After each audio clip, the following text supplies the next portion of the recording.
Hello, fellow travelers, and welcome to the First and Stars podcast. How, my loyal listeners, thank you for your continued support. And remember, click the subscribe button, everybody. This is an amazing episode because aboard the mothership is Will Morris. He's the writer of Gospel from Image Comics. Come aboard as we go traversing the stars. Hello, Mr. Morris. Thank you so much for coming to First and Stars podcast. Yeah, not at all. Lovely to be here among the stars with you, Jeff. Thanks so much for inviting me. Totally my pleasure, sir. I've really enjoyed reading Gospel, so it's an honor to speak with you. Oh, thanks. I really appreciate that. So we start off with a question of inspiration. What inspired your love for comics and who were your earliest influences?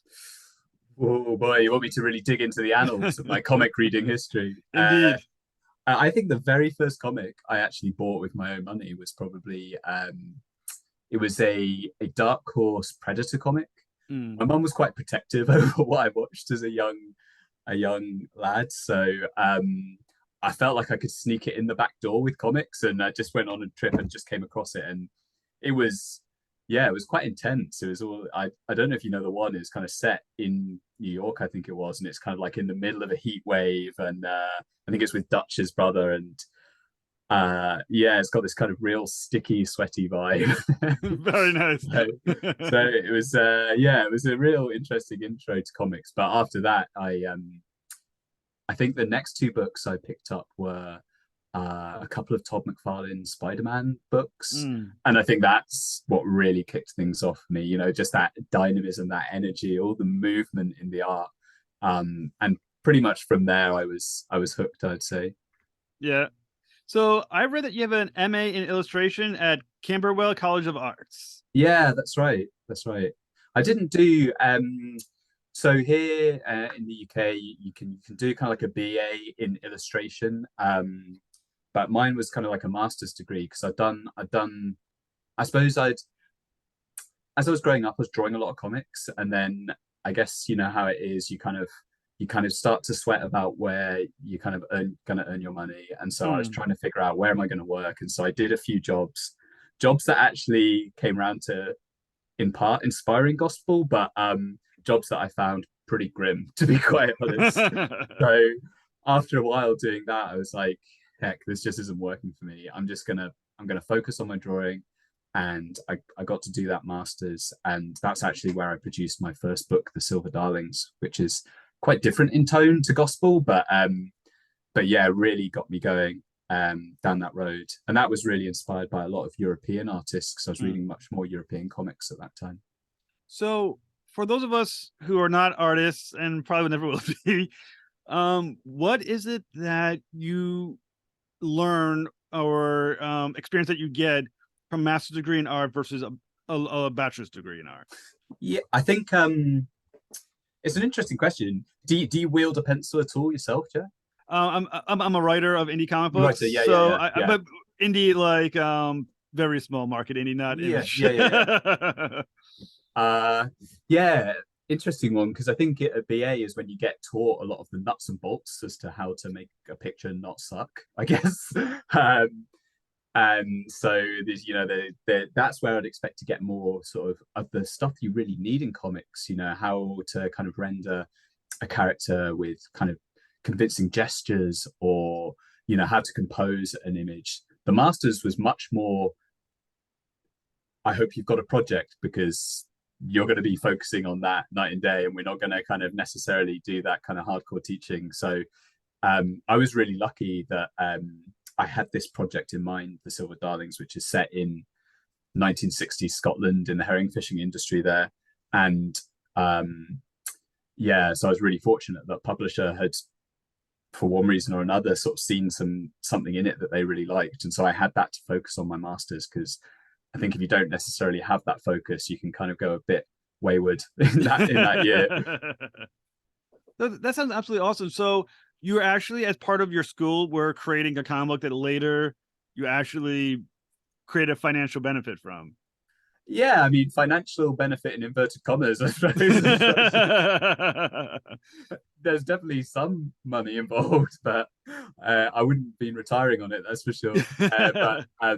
But yeah, so that was really good. I think I finished about half the book during the masters, and then the second half of the book I did after that, and then yeah, really lucky to have that published. There was a time I think in the UK where there was quite a scene, and there's still a big comic scene, but there were a couple of publishers that were coming up. Blank Slate, who I did my book with, and their name escapes me, but they're kind of like part of Abrams now.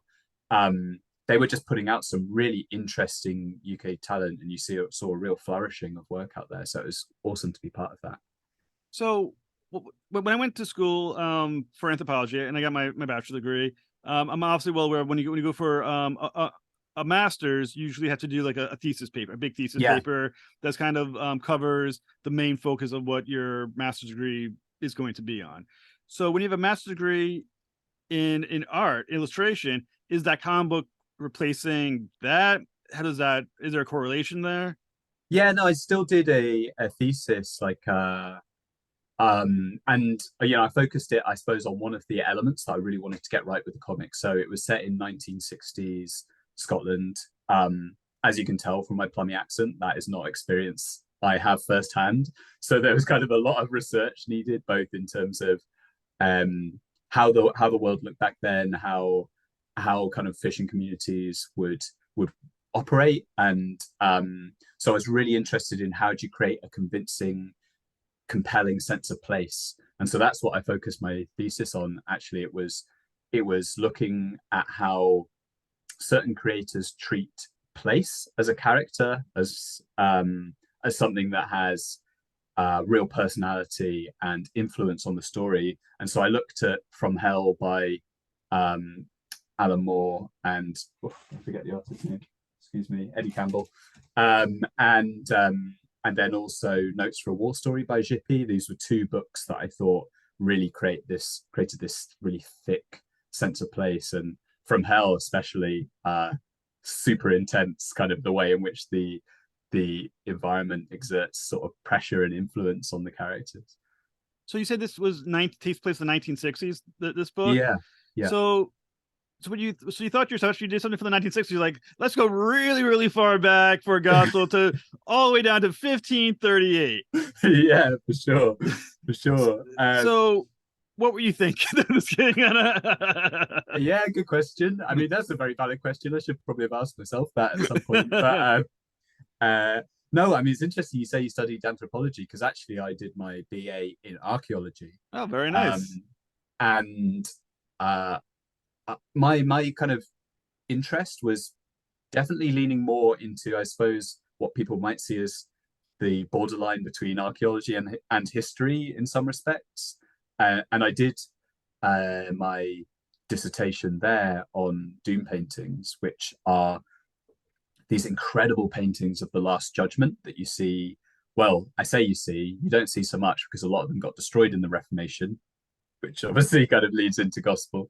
Um, but these amazing paintings with kind of Christ at the center, and then folks rising up from the grave, and in one corner the luxurious pearly gates of heaven, and then in another kind of cackling demons and fire and brimstone and all manner of horrific torture implements. The artist really had a good time down in that Mm. bottom corner, I can tell you. So I don't know, that era, that kind of iconography was always really interesting to me, and so I think that's just kind of stuck in my head. And actually, in issue 2 of Gospel, it features a doom painting within it. So yeah. So like when you did the 1960s and you did all that research, you looked at From Hell, things of that nature. When you're doing research in 1538 for visuals, obviously they don't have cameras back then. There's no cell phones. There's paintings, but the potential paintings are also, there's an inherent bias in a Mm. painting based on the perception of the artist. There's obviously some creative things they're doing probably with the painting to make it a little more interesting or creative. So how are you determining what you're going to use as your model for the how the setting's going to look? Yeah, yeah, that's really interesting. So I think we're really lucky here in the UK that there's still I live just next door to York. I live in Leeds, and York still has these incredible timber frame buildings. I don't know if you've ever seen the Shambles. if you ever get the chance, kind of I look have it up not. on the internet. This is like, I think it features in Harry Potter actually, but it's this classic kind of meandering alley stuffed with shops that are all kind of closing in the further up towards the sky you get, and they're all this kind of really wonky, charming timber buildings from back in that day. So I'm really lucky that I can still just hop on a train and see part of that world, that still survives to this day. And a lot of the place itself was inspired by, um, well, the story came from one of the triggers for the story came from this small local legend in an area of Devon, whereby the devil came into conflict with St. Michael, and that hill that event took place on with neighboured a town here called Tavistock. So I kind of looked back at Tavistock and what the kind of city or the town plan was back in that era, or as close as I could get to it, and kind of forging some of those visual um, opportunities I had to see the buildings, feel that place, and then to kind of look at how towns were put together back then. That all kind of fed into that visual look, and just trying to make it feel convincing. I mean, I guess I'm very lucky that not too many people are going to be able to tell me I'm wrong, because I mean, there's not as many Tudor scholars out there as you might imagine. So how are you utilizing the setting as a character? As you said, from your 1960s as well, that you do like to make that happen. So how is the 1530s setting a character in gospel? Yeah, good question. I mean, I think it's a truly extraordinary time. It's almost it's a country that is on the precipice of the modern age in some respects, and is a kind of a great schism between tradition and modernity. And that's kind of, I suppose, all in reference to the Reformation. So the English Reformation, sorry. This is where kind of King Henry and his court split with the Roman Catholic Church and said, heck, you're not quite doing what I like, so we're just going to make our own church and do it our way. And there was a lot of there were a lot of, I guess, people with vested interests in why that might be a good thing. There was a lot of money in the monasteries that helped to kind of fill the coffers a wee bit, and so there's this kind of real schism. There's this real moment of turmoil, and I think any adventure that's set in a moment where kind of worlds are colliding and interests are colliding, it kind of creates a really exciting backdrop to the story, and especially which side of history will your hero fall upon, and Right. and how does that help to tell their story. I think one of the cool things also about like the time period, as you're kind of alluding to, is that on the one hand, it's a time of great religious strife, but also a time of great technological progress. Totally, yeah. And I So think that's I suppose feel why it felt in some respects relevant to today as well, because I think as we are right now, technology is advancing a lot quicker than maybe society can handle. Social media, AI art, or whatever you might pick and choose. These are things that are advancing quicker than we know how to accommodate in the way our kind of communities work. And similarly, in the 16th century, the printing press had only just been recently invented, which gave rise to the proliferation of pamphlets and books and Bibles in English following the English Reformation. And so this is a huge technology that's allowing literacy to flourish, and people to understand much more about the world they live in. So taking it as the full allegory, as you mentioned, the technology is moving quicker than we're comfortable with, which is causing society to have some strife because we're obviously not adapting faster than the opportunities that are being presented in front of us. To take the allegory completely back to 1500s, are you suggesting that the technology, like the printing press, and everything else, is what also is launching the religious strife on some level? That kind of societal anxiety. I think it's perhaps there's kind of a lot of factors. So there's the there was kind of like this desire to have this kind of opening up of, or to I suppose maybe strip priests of some of their control over their communities. And obviously when mass was spoken in Latin and delivered in Latin, the priest was very much the conduit between the people and their religion. And I guess the religion then was just part of the fabric of everyday life. It Mm. determined all of the holidays, all of the um governed almost everything you did from morning to night. And so, the ability to print this book that people could learn to kind of understand, it's written in the common tongue, although obviously literacy was fairly low. I guess it meant that a lot of people could connect more directly with their religion, and that really threatened, the religious powers that be at the time. Mm. The priesthood that obviously benefited from having that degree of influence over their communities. Well, I mean, going just even further with the ideas of allegory and the questions of religion, your protagonist is Pitt, who's the primary storyteller in the story. Um, and I was wondering, were you making a line between Pitt as a storyteller, and then the Bible as a group of stories as well, and making a statement there? Yeah, I wouldn't necessarily say kind of making a statement as such, but yeah, definitely, you know, um, it's all kind of stories kind of gathered together and shared and interpreted and read one way or another, and people, um, the Bible, it has kind of multiple ways in which it's kind of been translated, and then multiple people will interpret which chapters are more important than others, or which chapters are the ones you should live by and which are the ones that well, I don't know if that's so important these days. So I think that's definitely core to the story is, um what is the motivation behind the stories people are Mm. telling, and I think that's something that's kind of really as important today as it's always been.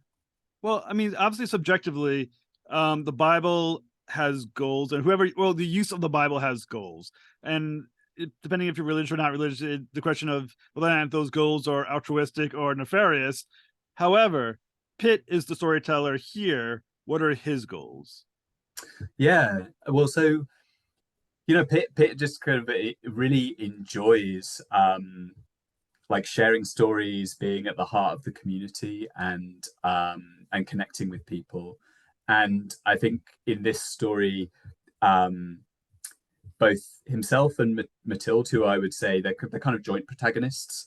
Um, they're both kind of working as apprentices to the kind of parish priest, and so he feels very much kind of restrained by his town. He wants to live the life of a traveling bard essentially, and to kind of to journey from town to town, to sit by crackling fires and to see faces kind of lighten up with the stories he tells, and to collect those stories, because that's I guess how people would build their great resource of stories, is connecting with other storytellers, meeting other communities, hearing what their stories are, and then kind of passing them on, to other communities. So he wants to kind of have that freedom to be able to share his stories, to be able to kind of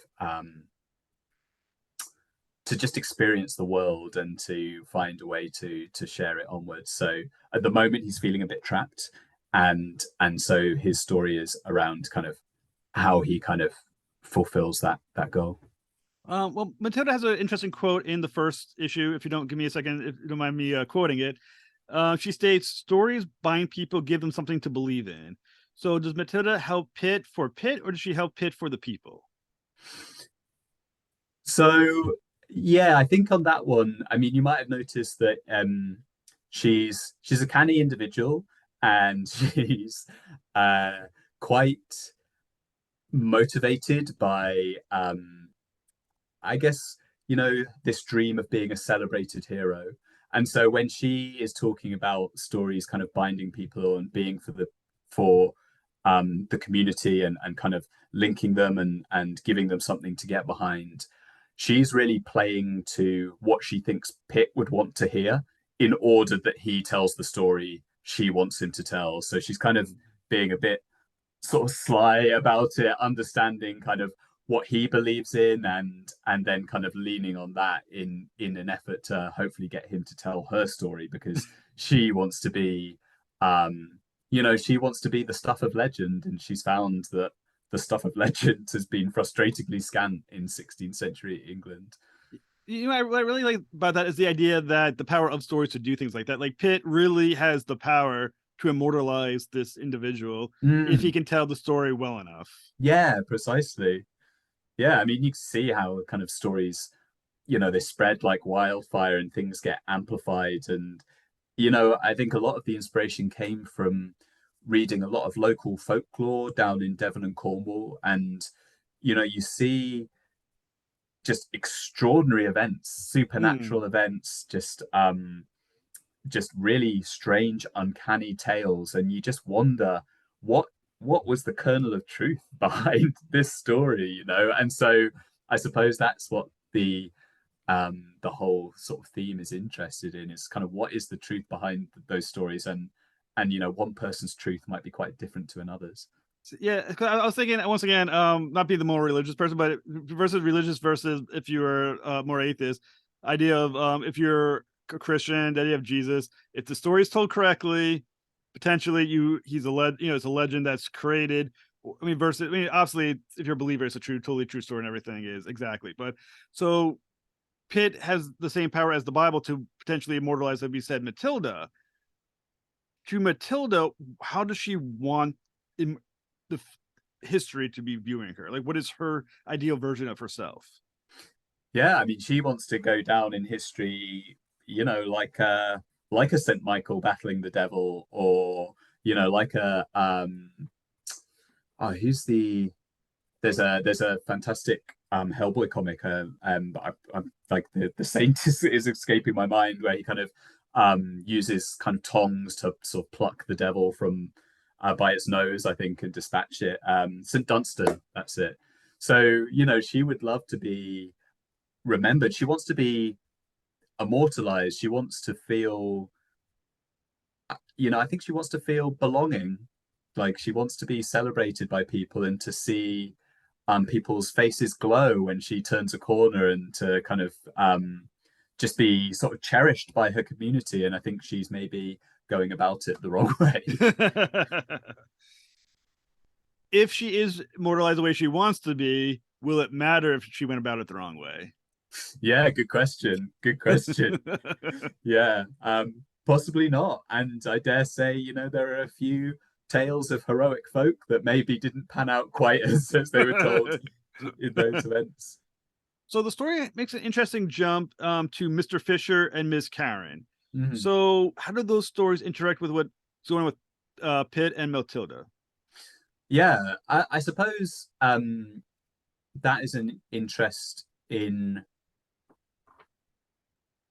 sort of the layers of story that can be told, and how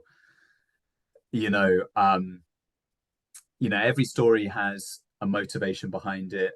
Every story has a kernel of truth, and it's just exploring further. What is why is this story being told? Why is Matilda and Pitt's stories being told? What is the motivation of the storyteller there? So I suppose it's just a wee bit of a framing device um, to give some extra context, and to really kind of layer on that theme about telling stories and the reasons behind them. So in this story, so who is truly telling whose story here? So Mr. Fisher, this old kind of character who's kind of, I guess, a bit is getting on in years, and some of his neighbors who have probably moved down to London to kind of set their stall in Cornwall and have a lovely seaside flat. They're kind of a bit disturbed by, the disheveled state of his house and those sorts of things. So they've been telling stories of their own to kind of local social care, that maybe he's not able to take care of himself. And so he's received this visit, and he has managed to convince the social worker to sit in and listen to this story. And in so doing, I think he hopes to prove why it's so important that he stays exactly where he is. I really enjoy kind of like the infinite mirror that we got going on in the story, where you're telling the story of Mr. Fisher, who's telling the story of Pitt, who's telling the story of Matilda. It really is like a fascinating, like, infinite mirror of story. Yeah, and when you put it like that, it kind of makes me think, did I bite off more than I could chew? But I don't know. This story has just been rolling around in my head. I didn't have any ambitions to sort of like tell something that I thought was, clever, or trying to have any to be too sort of tricky. It's just kind of how the story naturally arrived with me. And as you must know, Jeff, like, these stories, they kind of roll around in your head, and little bits of craft and everything else start to latch onto them, and then it grows and evolves, and it kind of emerges quite organically. I tend to find.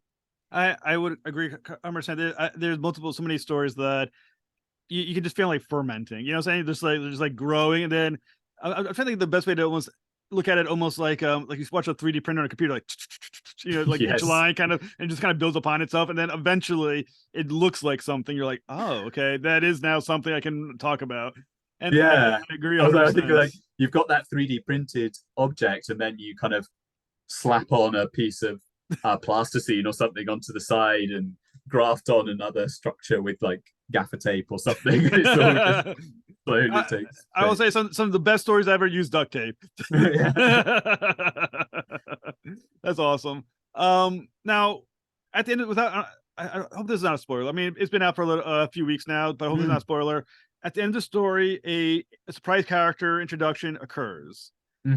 Is this character truly the character that is stated that it is, or is it something that's perceived to be that way? And how does this appearance impact the rest of the story?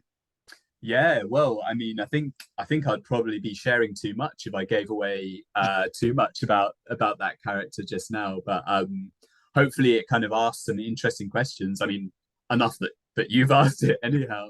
But yeah, this is so kind of Matilda has been engaging in some activities whereby she's been engineering events that she hopes, with Pitt's help, this can emerge as lauded stories in the fullness of time. But what she doesn't realize is that her meddling has sort of started to trigger some catastrophic events for the town, which sees the arrival of a hellish host of characters. And so, yeah, this is really going to spark Matilda in issue 2 and beyond, into Matilda and Pitt into a quest to overcome this force that has suddenly arrived in their town. So yeah, over that journey, they're going to see an awful lot of things, and hopefully learn some things about themselves as they go. And yeah, we'll see how they fare with this this arrival, which, I mean, the whole sort of strap line to the comic is when opportunity refuses to knock, the devil comes knocking. So I think I could probably stop dancing around it, because the devil turns up in a cacophony of fire and explosions. So yeah. Well, I will say for the listeners, it's a beautiful looking comic book. It's thank you. Great written, beautiful looking comic book. So congratulations. That's really kind of you to say. I think as with writing, any art is only the sort of the culmination of everything I've ever viewed and admired. So it's always really interesting when I flick back through this comic, because it's been a couple of good few years I've been working on it. Is I can almost pinpoint exactly what I was reading at a given time, because I can see the influence in the way I'm drawing the face, and hopefully it won't be too apparent to anyone that reads it, but I can really see it between, say, issue 1 and issue 5, precisely what I was looking at. And that's one of the most exciting things about making comics for me, is just seeing these kind of beautiful stories that other people are creating, these incredible dynamic moments and compelling characters, and thinking, how could I take just a little bit of that and graft it onto my work? So how many issues is the series slated for? It's 5 issues. 5 issues. And where and when can our listeners find it? Well, I think I think a few shops have sold out of Gospel Issue 1, but hopefully there's still a few out and about, and certainly online. But it'll be very widely available across comic shops and all the usual Kindle distribution type platforms as well. And then issue 2 lands on December the 14th. So a bit of fire and brimstone to warm up those winter months, depending on where you live, of course. I guess it might be pretty warm where you are, but I can tell you it's very cold here. Well, Mr. Morris, it's been an absolute honor to speak with you, sir. It's been a great pleasure, and thank you so much. Lovely. Thank you very much, Jeff. Really appreciate it. Have a great night. Cheers. Bye.